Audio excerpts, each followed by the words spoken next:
Sebastian from Metal Gods Meltdown. Today I am joined by... Hey guys, it's Nicole, vocalist from Stellvris. It's great to be chatting to you this evening. So, Shatter and Bloom gets released in a couple of days. How excited are you? Well, I am, and also tired as fuck because there's so many things I have to do, so many things I can't forget about, so it's kind of stressful. Every single release is like that. But I'm really curious what people will say about this EP, and also what they will say about a music video that we shot in London for Shatter and Bloom, the single. I saw it already yesterday, and it's... Well, basically, each track feels like a different emotional chapter, yeah? Silence After Violence, Monster, yeah. Time's Up. Which song then was the hardest to write, and why? Oh, I think that... maybe Monster and Time's Up. It was the hardest. Yeah, these were the hardest track to write down because I didn't have a good time back then, and I was kind of struggling with some things, and you can see it in the lyrics of Monster and Time's Up as well. It's full of anger and frustration and all the stuff. So I would say that these two tracks, it was quite difficult to write them down and to record them.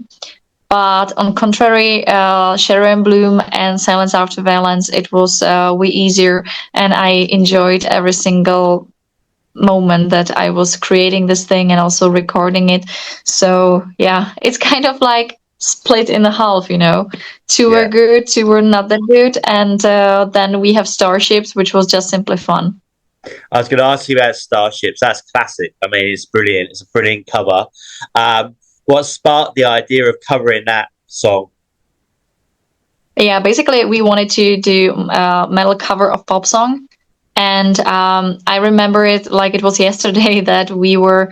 Last year, we were on Eastern European tour, and this time it was after the show that where we supported Megadeth, and in Bucharest, and then we were just in accommodation of one venue that we were performing another day, and we were sitting there and talking about this like covers, and I told the guys that I would like to have something like very hyped, very summer, very something that it's not very new, that it should be something older, but still that's it's like resonating, you know, across the socials and like people themselves. And we were just like listening to a lot of music. Our guitarist, he was like, okay, what about Nicki Minaj? And I was like, but she's rapping, she's not singing. And then he played this song, and I was like, okay, that's it. I was listening to this song, like, you know, I had it in loop. I was listening to it. I was like, okay, this is it. So, and then I was thinking about like where to put the scream part, where to put the breakdown and everything. And I think it came up pretty cool, and it's so much fun to play it live. It is. I love it, man. It's fantastic. And I love the way you've done your EP. So you've got like cleaner versions, so you got the harder versions, like Wake Up Motherfucker or Motherfuckers, and then you've got like Wake Up. Yeah, it's different. So I love the way you've done that. It's so cool. You mentioned Megadeth. So did you manage to get the chill out with Dave Mustaine? We talked to him and the whole band and the management. We also took a picture with them, and he was really nice. He like the band and the management, they told us that they really enjoyed our performance, that they wish us all the best in our music career, and also that it was cool. And I was just like, oh my god, because he was so sweet, he was so nice, and I didn't like feel that he's like, you know, he treated us equally, and that is something that like, wow, because he's huge, he didn't have to talk to us, but he did. He was very nice, and it was crazy. That's and the day after, when I woke up, I was like, did it really happen? Like, really? And then I saw like thousands of stories on Instagram, and I was like, okay, it was real. Cool.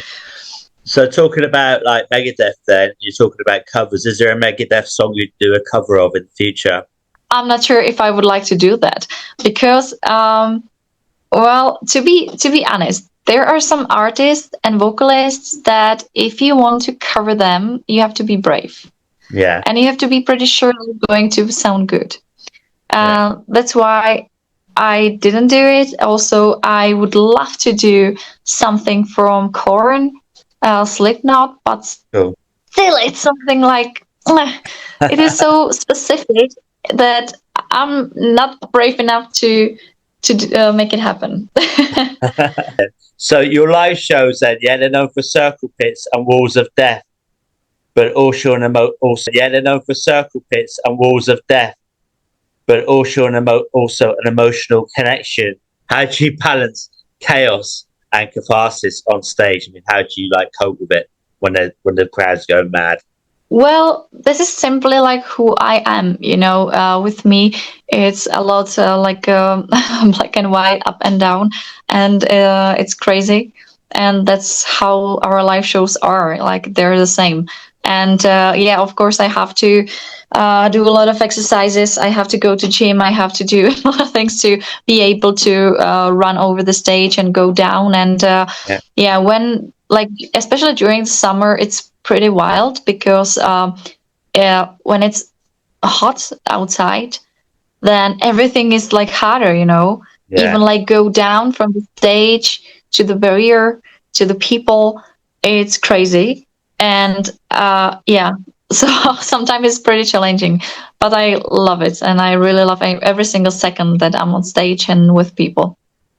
All right, and so you played, like I say, you do a lot of shows and that. So what are the three most important things to take with you before you get on that tour bus?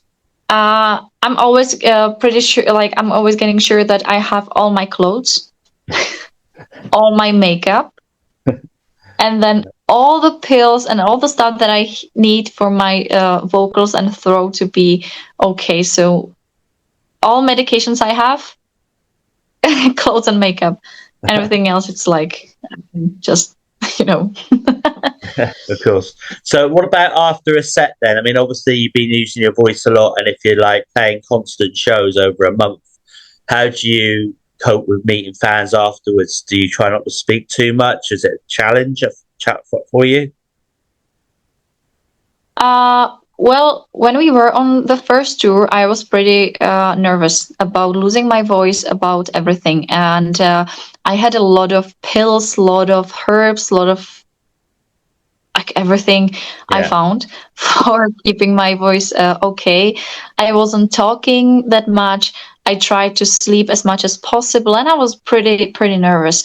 And then when we went to another tour, it was getting better and better, I would say. And but simply like what I'm following all the time is like as much sleep as I can. Yeah. Even though if it's even in the van, I have to sleep there. Like I really have to. So sleeping is number one every time. And also I'm trying to not to talk that much. If I'm speaking, I'm just very careful about how am I speaking, about the voice position, and also I'm keeping myself hydrated. I have, as I said, pills, for example, the ones that are sold in UK. It's Vocal Zone. They're like amazing pills for vocalists, and also another things. And yeah, also I have some herbs for like to inhaling the herbs, you know, because it's also very good to like inhale something. And yeah, so basically that's I'm pretty boring. Yeah. Go back to the EP. The sunflower wrapped in a barbed wire is such a striking image. Do you intend to have that as a tattoo? I don't have a tattoo of sunflower and barbed wire. No. Not yet. I have others. Not yet. Yeah. Your first US tour on the horizon. What's the one thing you want American audiences to feel when they see you live?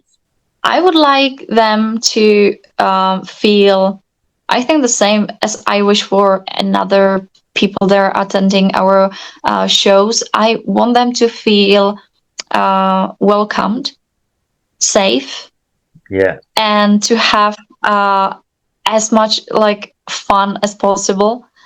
And that's what it is. I really hope that it will happen, that we will really go to the US, that everything will be okay and we will make it there, because it would be a dream come true.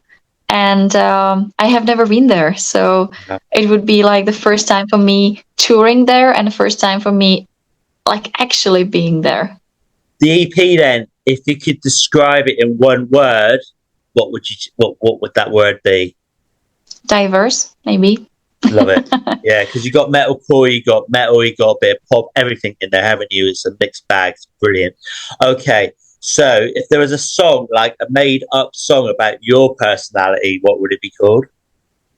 Well, I have a song about myself and about my personality, and it's called Scorpio. Okay, fair enough. That wasn't too hard. That wasn't too hard. If you had to create a playlist for the road trip during the tour of the States, which 3 songs would be on your playlist? Oh fuck. I don't know. This is the thing, that whenever we are releasing something new, I'm in love with the new stuff. Right. So yeah, but if I would really have to choose, it would be Shatter and Bloom, for sure. It would be Starships, because it's fun, and maybe Scorpio. Yeah. Okay, so your sound then has been compared to Spiritbox and Ginger, of course, who you've played with. But you clearly do have your own identity. How do you keep your influences from overshadowing originality, if you know what I mean? Like, how do I do my music, like, and not to be that inspired by Ginger and like all the other artists? Is it difficult? Yeah, it was. I think it was before. Yeah, it was before we did our first EP. I was listening to Ginger and all female vocalists a lot, and like I was told that I should stop, that I should start to listen to another music, and especially with male vocalists, because then it would make me like feel the music differently, and just to break the chains, you know, because like when you are new in the music, it's really hard not to be influenced by your idols. And so for me, it was quite difficult. But right now, I would say it's totally okay. Like, yeah, I think we found our own way how to do music, and how to be inspired by a lot of music, a lot of artists. So now it's okay. I want to thank you so much for your time. Do you have any final words for your fans, our viewers and listeners? Yeah, thank you so much for your support. If you don't know us, we are Stellvris, and right now we just dropped our second EP called Shatter and Bloom, and we also made our first vinyls. So we're very thrilled about this thing. Yeah, I love them. And when we just finish talking here, I'm going to do some pictures and videos of this vinyl, because it's just simply beautiful, and I'm so happy that we finally did it and we have it. So thank you so much once again. Thank you for your support, and I really hope that you will love it.